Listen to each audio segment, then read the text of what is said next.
And মেটেরিয়ালটা চলে আসছে luxury শিফনের মাঝে।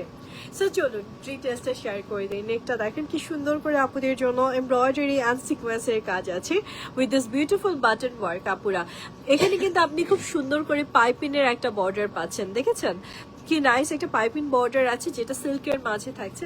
পেয়ে যাচ্ছেন সুন্দর একটা স্লিভস আপুরা, ইভেন স্লিভস এর একদম ফ্রন্টে এরকম সুন্দর লেসের বর্ডার থাকবে যেটা সিকোয়েন্স করা আছে এন্ড টাসেল থাকছে। আচ্ছা আপুরি বিউটিফুল ড্রেসটা এন্ড দামানেও সুন্দর করে লেস আছে ছোট সিল্কের মাঝে। আপুরা আপনারা সুন্দর একটা প্যান্টের কালেকশন আজকে পেয়ে যাচ্ছেন। প্রিন্টেড একটা ফ্লোরাল প্রিন্টের দোপাট্টা চলে আসছে আপুরা। প্লিজ আমাদের ড্রেসের দোপাট্টা আর দোপাট্টার দামানেও আপনি একটা লেসের বর্ডার পাচ্ছেন। সো আমার পরের ড্রেসটা যদি পছন্দ হয়ে যায় আপুদের জাস্ট টেক স্ক্রিনশট, ইনবক্স করে ফেলেন এন্ড অর্ডার করে ফেলেন। এন্ড